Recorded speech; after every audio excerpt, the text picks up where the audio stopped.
우리가 어제는 새롭게 사는 자의 비결이 어떤 삶의 모습인가에 대한 이야기를 나누었어요. 오늘은 그렇게 새롭게 하나님 앞에 살아가는 자들을 오늘 여기 보니까 우리로 하여금 오직 새로 지음을 받은 자다 이런 이야기를 했어요. 여기 15절에 보니까 새로 지음을 받은 자, 이 새로 지음을 받았다는 것은 내가 원래는 육으로 태어난 사람인데 하나님으로부터 다시 영으로 지음받은 자다. 그래서 내가 이제는 육으로 살지 않냐고 하나님의 사람으로 영적으로 살아가는 사람을 그들의 삶의 모습에는 뭐가 있으냐면 예수 그리스도의 믿음의 흔적이 있어야 된다. 이제 이런 이야기를 하고 있어요. 우리 몸에 내가 새로 지음받은 자, 영적으로 하나님 앞으로부터 태어난 자라면 내가 예수 그리스도의 흔적을 가져야 된다. 이 예수 그리스도의 흔적을 가진 사람은 내가 자랑할 것이 오직 예수밖에 없다는 거죠. 내가 자랑하는 것이 세상 어떤 걸 자랑하는 것이 아니고 내 안에 예수로 말미암아 새로 지음을 받았잖아요. 내가 예수로 말미암아 하나님의 사람이라고 인정을 받았잖아요. 내가 예수로 말미암아 하나님의 나라에 들어갈 수 있는 자가 되었잖아요. 이런 사람들을 영적으로 새로 지음 받은 자다 이렇게 말하는 이들은 나의 자랑이 내가 어떤 수고와 내가 어떤 노력과 어떤 특별한 것으로 된 게 아니고 오직 예수로 말미암아 내가 하나님의 사람이 되었기 때문에 내 몸에서 나가는 것, 내가 자랑할 것은 오직 예수밖에 없다 이 말을 하는 거예요. 근데 일반적인 육으로 사는 사람들의 모습은 오늘 여기 보니까 이런 말들이 있어요. 12절에 보니까 이런 말들, 물은 육체의 모양을 내려 하는 자들은 이래 돼 있어요. 육체의 모양을 낸다 이 말은 이 외적인 모습을 드러낸다는 거예요. 근데 외적인 것을 드러내는 사람들은 외적으로 내가 자랑할 것이 있어야 되잖아. 이스라엘 백성들이 할례에 집착하는 이유는 내가 하나님의 사람이고 하나님의 부름받은 자야 하는 것을 내가 인식하는데 내 삶은 그러지 못하니까 그래도 내가 하나님의 사람이라고 다시 재차 재인식하는 것이 할례라고 했잖아요. 눈으로 보이는 거고 내 몸에 가지고 있는 거니까. 그래서 그 할례를 그렇게 집착한다는 것이 외적인 것을 자기가 이야기하려고 외적인 모양만 내려고 하는 사람, 이 할례자다는 거예요. 그러니까 이들이 어떻게 억지로 할례 받으려고 하잖아요. 억지로 할례라도 받아야만이 내가 하나님의 사람이고 내가 선민이고 내가 하나님의 사랑을 받는 자야라는 것을 스스로 만족하려고 억지로 할례를 받는다 이렇게 돼 있거든요. 이런 사람들은 왜 억지로 할례라도 받으려고 하냐면 십자가 여기 그 밑에 12절 밑에 이런 말이 있어요. 그들이 그리스도의 십자가로 말미암아 박해를 면하러 한 뿐이다 이렇게 하는 거예요. 내가 할례 받았은즉 나는 예수 그리스도의 할례를 받았기 때문에 내가 예수 그리스도를 통해서 예수 믿는다는 것을 박해를 받는 것다는 이야기를 하는 거죠. 십자가는 내가 박해받는 것을 면하러 할 뿐이다 하는 게 그리스도의 십자가를 받아들이지 않냐고 할례를 통하여 나의 죄에 대하여 있는 것을 면하려고 한다. 이게 타협한다는 거예요. 나는 할례 받은 자야. 내가 잘못했는데도 나는 할례 받은 자야. 이렇게 하면서 자기 만족을 통해서 이것을 면하려고 한다는 것을 이야기하는 거예요. 그러니까 13절에는 할례 받은 그들이라도 스스로 율법을 지키지 아니하고 할례 받았는데 말씀은 지키지 않는다는 게 이게 실제로는 위선자다 그 말이에요. 자기는 할례 받았다고 좋다고 하지만은 실제로는 말씀대로 살지도 못하니까 위선자이다 이 이야기를 하는 거예요. 그래서 우리들의 자랑이 나 할례 받아서 나 교회 다녀 나는 하나님의 사람이야 나는 하나님께 선택받은 사람이야 하고 하지만은 그들의 자랑이 헛되고 헛될 뿐이다 그 이야기를 지금 하는 거예요. 그래서 우리가 예수 믿고 하나님의 사람이고 내가 새롭게 지음받은 사람의 모습에는 어떤 예수의 흔적이 나가냐면 사랑의 결실들이 있다는 거예요. 예수의 흔적들이 나가는 것을 오늘 여기 쭉 이야기를 해주고 있어요. 그것이 이제 2절에 너희가 서로 짐을 지라 이렇게 돼 있어요. 예수의 흔적이 있고 새로 지음받은 자로서 하나님의 사람으로서 걸어가는 사람들은 모습이 삶의 모습에서 나온다는 거예요. 그 삶의 모습이 서로 짐을 지라 이랬대요. 서로 짐을 지라는 말은 뭐냐면 누군가가 잘못해서 넘어졌어.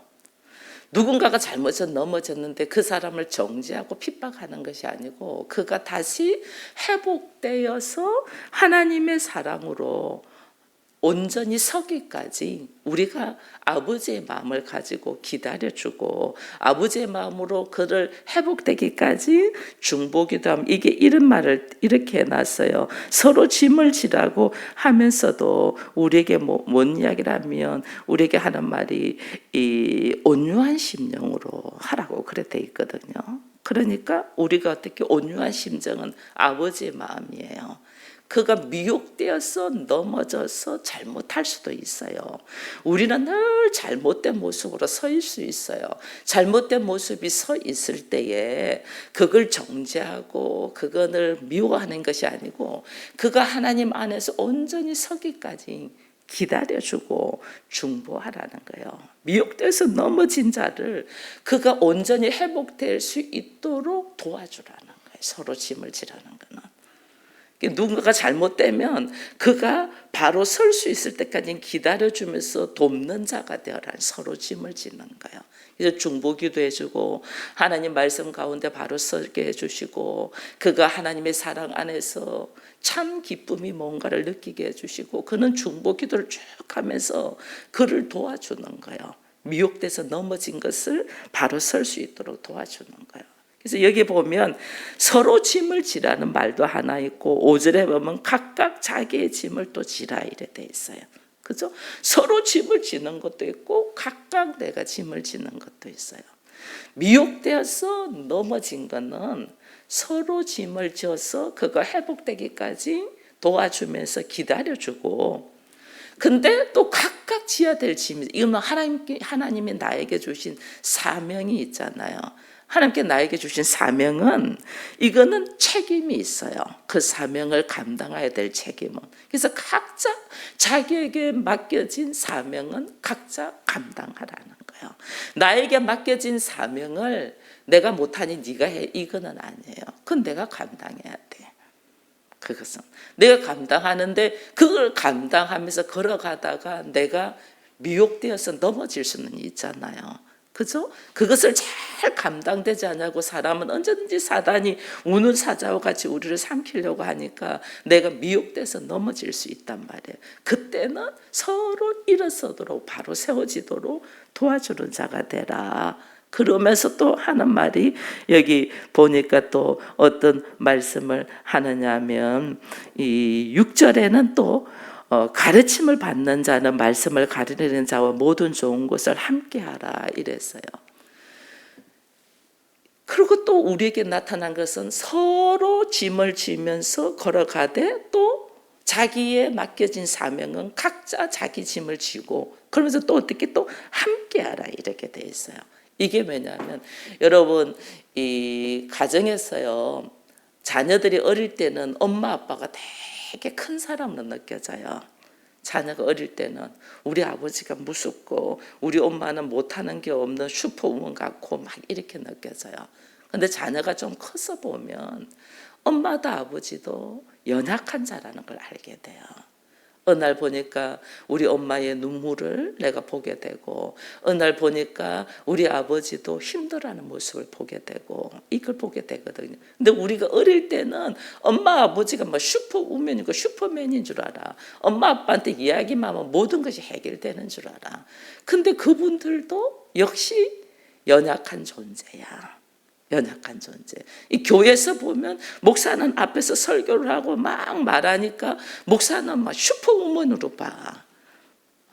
나의 도움이 하나도 필요 없는 줄 알아. 아니에요.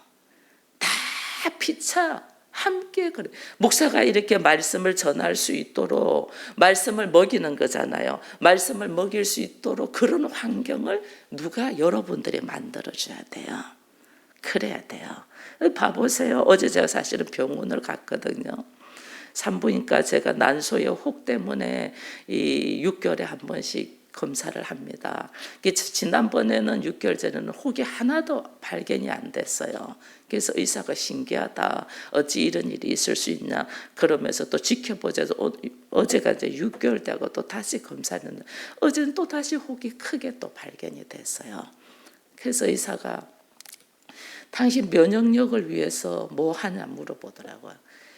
이게 내가 왜 혹이 생겼다가 없어졌다 생겼다 없어졌다 하냐, 이거 뭔 일이냐 그랬더니 자기도 그걸 모른대. 근데 다만 의사들이 기본적으로 가지고 알고 있는 것은 그 사람의 면역력의 문제다.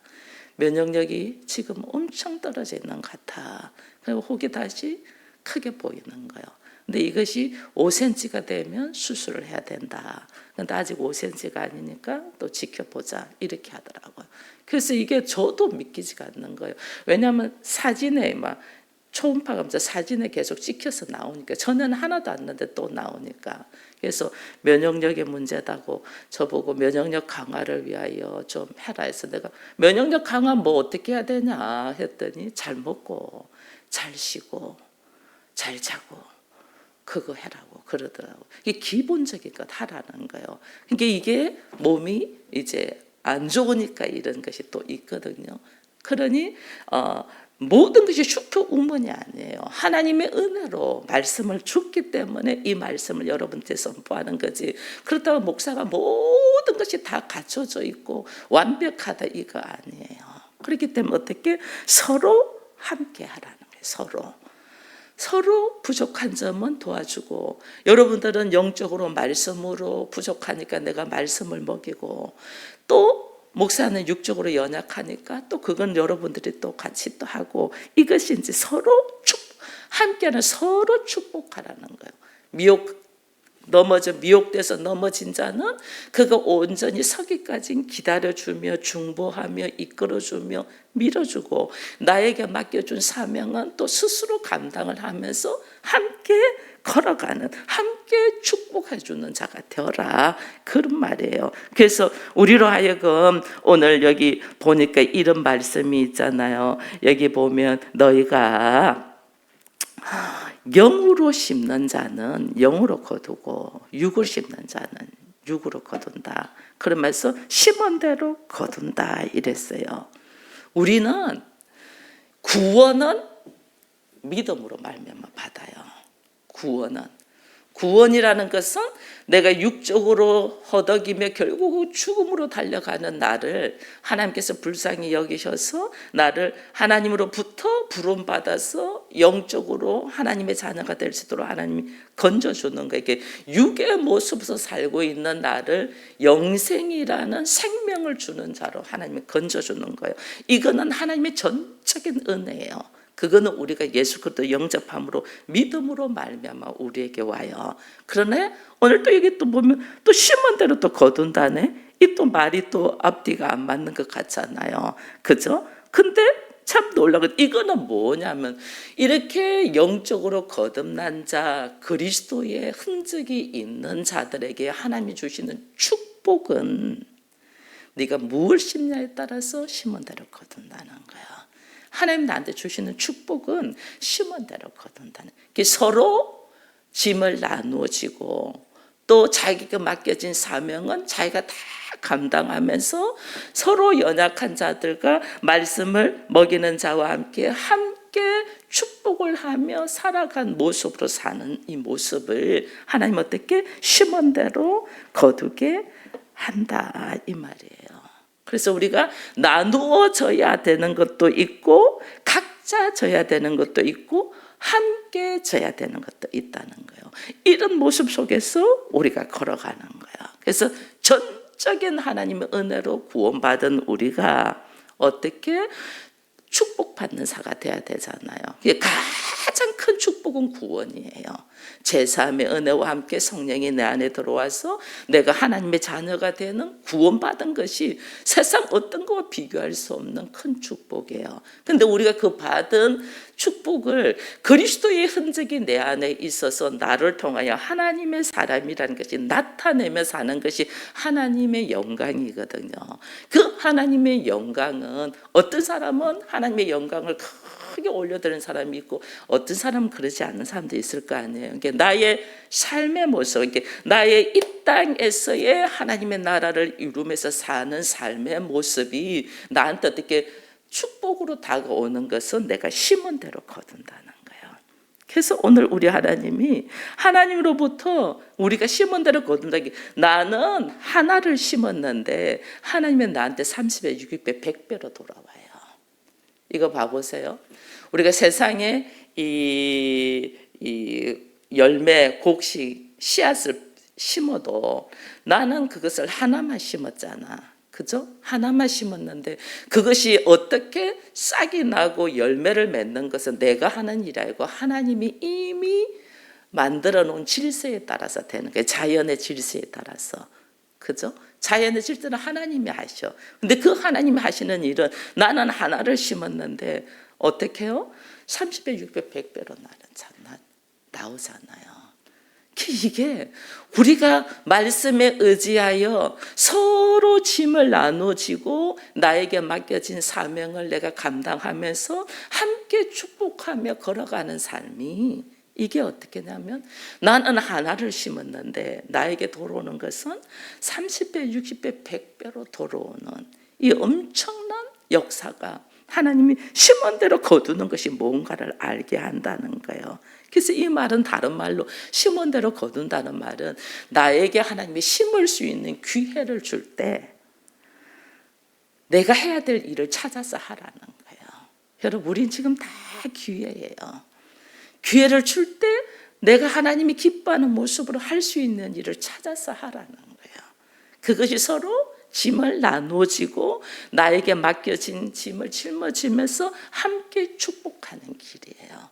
이 길을 걸어가는 것이 하나님께서 오늘 우리에게 주시는 기회의 모습이다. 근데 그렇게 내가 기회를 가지고 내가 심는데도 모든 일이 잘 돼요? 잘 안 돼요? 되는 일도 있지만 잘 안 되는 일도 있잖아요. 그럴 때 오늘 여기 보니까 낙심하지 말라 그 말이에요. 하나님이 나는 하나님의 뜻을 쫓아서 하나님의 말씀 안에서 서로 짐을 나눠주고 나에게 맡겨준 사명도 감당하면서 피차 부족한 것들을 함께 축복하면서 걸어가는데 나에게 그 일이 잘 되는 것도 있고 안 되는 것도 있을 때 낙심하지 마. 포기하지 마. 포기하지 아니하면 오늘 나로 하여금 그리스도의 흔적을 가지고 주어진 일을 감당하면 때가 되면 이루어진다는 거예요. 여러분, 이게 우리가 항상 보면 하나님과 나와의 약속이 있어요. 아브라함과 하나님과 약속이 있어요. 아브라함이 아이를 못 가지는데 하나님이 너의 자녀가 하늘의 별과 같이 많아질 거야 하고 약속했어. 근데 10년을 기다려도 그 약속이 안 이루어져. 그죠? 끝까지 하나님의 약속이 이루어지기까지는 끝까지 기다려야 되는데 우리는 이게 안 기다려져. 이게 왜냐하면 환경이, 현실이, 세상이 나이가 이렇게 많은데 무슨 아이를 가지게 해서 상식. 사라가 나이가 이렇게 많은데 뭐가 아브라함이 75세의 약속을 받았다면 사라는 65세의 약속을 받았다. 10살 아래니까. 근데 아브라함이 85세가 돼도 자식이 없었으니까 사라 나이 75세야. 그러니까 상식적으로 현실적으로 말도 안 되는 말이야. 그러니까 사라가 자기 생각으로 이야기하잖아요. 도무지 우리의 상식으로 현실로는 맞지 않다. 그러나 당신의 자녀면 되지 않냐, 당신의 씨면 되지 않냐고 인간이 모습을 하는 거죠. 그게 이스마엘이잖아요. 하나님의 약속은, 하나님이 약속하셨다는 것은 나에게 반드시 반드시 하나님이 그 일을 하시겠다는 거거든요. 그럼 그 일을 하나님이 하실 때까지 나는 그냥 기다려야 돼. 그냥 그게 믿음이야. 근데 중간에 우리가 포기를 하거나 낙심을 하거나 좌절을 해서 그만두면 하나님이 약속하신 말씀을 이루기 전에 내가 손 놔버리는 거야. 하나님 약속하시. 내가 손 놔보니까 내 방법으로 일을 하니까 결국은 내 방법으로 일을 한 그 이스마엘 때문에 지금까지도 이스마엘의 후손들이 하나님의 약속의 자녀들을 괴롭히고 있잖아요. 그죠? 이 성경에 그랬잖아요. 육의 자녀가 성령의 자녀를 박해한다 그랬잖아요. 지금까지도 괴롭히고 있잖아요. 이게 우리가 하나님을 끝까지 믿고 가냐는 거예요. 그리스도의 사람으로서 가냐. 이게 나의 오래 참음도 그리스도의 흔적이요. 나로 하여금 하나님이 함께 축복하며 걸어가랬으니 하나님 축복하며 걸어가는 것도 그리스도의 흔적이요. 나에게 맡겨주신 사명을 내가 감당하기 위해서 그것을 꿋꿋하게 지켜나가는 것도 그리스도의 흔적이요. 그리고 누군가가 미혹돼서 넘어져가지고 허덕이고 있을 때 그 사람을 위하여 중보하며 기도하며 그가 바로 서기까지 기다려주는 것도 그리스도의 흔적이에요. 그럼 이게 오늘 우리가 있으려고 하니까 우리의 기질은 속전속결이잖아. 근데 하나님은 오래 기다리면서 나의 진실됨을 본단 말이야. 진실됨.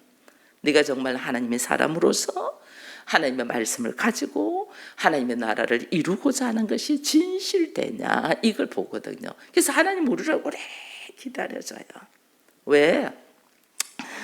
여러분 내가 세상의 가치관으로 사는 사람이잖아요. 세상 가치관을 살아요. 근데 내가 하나님 앞에 부름받았다는 것은 세상의 가치관이 아니고 이제는 말씀의 가치관으로 살아야 되거든요. 그러니까 내가 말씀의 가치관으로 내가 완전 바뀌어질 때까지 하나님이 기다려요. 우리 안에. 자기 생각으로 하고자 하는 것을 주의 약속의 말씀으로 하고자 하는 것으로 인격이 될 때까지 하나님은 기다려요. 하나님은. 내가 예수를 믿고 그리스도에게 부름받은 자고 이제 내가 하나님의 사람으로 걸어간다는 것은 내가 이제는 내 생각과 내 경험과 내 노하우가 내 가치관으로 사는 사람이 아니고 하나님의 약속의 말씀으로 사는 사람이라는 것을 선포하는 거거든요. 그 내가 선포를 했어. 근데 선포한 대로 내가 삶으로 살기까지 하나님은 기다려주는 거예요. 그래서 우리들의 삶의 모습은 내가 이 땅에 사는 거는 여러분 봐보세요. 언젠가는 우리 육체는 죽어요. 근데 결국은 예수 그리스도 이름으로 말미암아 내가 부활되어서 새롭게 일어날 거잖아요. 근데 이 지금 사는 것은 훈련의 과정이에요. 여기는 뭐냐면 나그네 길이라는 걸 여러분 알아야 돼요. 나그네. 내가 어디로 들어가냐? 적각 구리는 하나님의 나라로 들어가는 거예요. 그 하나님의 나라가 어떤 나라인가를 여기서 그리스도의 흔적을 가지고 걸어가는 훈련을 하는 거지. 여기가 온전한 하나님 나라가 아니잖아요. 그렇게 여기는 어쩌면 나의 육으로 사는 가정은 이게 나그네 길이고, 나그네 길이라는 말은 다른 말로 우리가 더 피부로 느끼는 말이 여행하는 길이에요. 여행길. 여러분 여행을 가면서 여행을 잘하는 사람은 짐을 많이 안 가지고 간대요. 여행을 잘하는 사람은 필요하면 그 현장에 가서 사면 되지. 여행을만. 근데 여행 초보자들은 바리바리 다 넣어가거든요. 여행 다니면서 그 짐이 무거워가지고 막 힘들어해요. 그렇게 하거든요. 내가 이게 지금 걸어가는 게 여행의 길이다면 여행 다니면서 예를 들어서 우리가 이제 미국을 여행을 갔다. 미국 여행 가면서 거기 가서 막 뭐 땅을 보러 다니고 뭐 집을 사고 무슨 뭐 차를 내 이름으로 이사되고 이렇게 안 하잖아요. 그냥 렌트를 빌려가지고 내가 있기 좋은 편안한 곳을 집도 어떻게 해요? 호텔 잠시 빌려서 쓰잖아요. 그렇게 쓰면서도 그것 때문에 내가 막 여기는 왜 내 집이 없어 막 이렇게 안 하잖아요. 그죠? 여기 왜 내 집이 없어? 그렇게 안 하고 그냥 내가 즐기잖아. 여행 간 그곳에서 나한테 허락된 시간 안에 내가 할 수 있는 일을 즐기잖아. 그죠? 이게 오늘 우리들의 사고가 바뀌어야 되는 거예요. 오늘 이 자리, 이 상황은 우리가 그냥 즐기면 돼. 하나님의 말씀에 의지하여 내가 가야 될 곳은, 내가 돌아갈 집은 하나님 나라고, 내가 갈 곳은 아버지의 품이거든요. 아버지의 품에 들어가기 위해서 여기는 지금 나그네 길이고 여행의 길이에요. 여행 다니면서 왜 나는 미국에 집이 없을까? 나는 왜 무슨 파리에 집이 없을까? 이거 안 하잖아요. 그리고 그들과 나와의 풍습이 완전 달라요. 문화가 완전 달라요. 다른 갖고 왜 나는 저런 걸 몰랐을까? 이거가 고민 안 하잖아요. 저들은 저런 문화 속에서 살구나. 우리는 이런 문화였는데. 그렇게 인정하지 전전긍긍 안 하잖아요. 여행 다니면서 나는 저 학교를 왜 들어가지 못했을까 막 이렇게 안 하잖아요. 그냥 그 학교가 있고 그 학교에 다니는 사람들은 이렇게 공부를 하구나. 우리와의 방법이 다르구나. 이걸 서로 인정하는 거지. 그것 가지고 염려하고 고민하고 그렇게 여행을 다닌다면 그 사람 피곤해서 그 사람은 어떻게 여행 다니겠어요? 그죠? 근데 우리의 삶이 하나님 보실 때는 그러고 있다는 거예요. 우리의 삶이. 네가 거기가 영원히 살 곳이 아니야. 너는 이것이 여행의 길이야. 나그네의 길이야. 그러니까 어떻게 여행 다니면서 누군가가 좀 불편하고 힘들고 아프면 그 사람이 회복되기를 우리가 도와주잖아요. 도와주면서 또 내가 할 일은 내가 하고, 그리고 서로 함께 축복하고 같이 비행기를 타고 가기까지 함께 해주잖아요. 이 우리 인생의 걸음이 그렇다는 거예요. 왜? 영으로 하나님께 새롭게 부름받은 자들은 그렇다. 그러니 서로 이끌어주고 서로 밀어주고 넘어진 자는 다시 회복되어서 서기까지 기다려주고, 그리고 내가 할 수 있는 일은 각자 맡겨진 사명을 감당하면서 함께 축복하며 함께 걸어가는 자다. 그 함께 걸어가는 모습을 우리가 어떻게 하나님 보시기에 좋은 모습으로 심는 자들에게 심은 대로 내가 돌려받는 은혜가 있다. 땅의 것에 너무 집착하지 말라는 거예요. 육의 것에 너무 집착하지 말고 이제 우리가 바라는 것은 하나님의 것, 하나님의 나라를 소망하며 오늘도 항상 기뻐하고 쉬지 말고 기도하며 범사에 감사하며 우리들의 입술에서 찬양이 넘치는 한 날이 되기를 축원드립니다.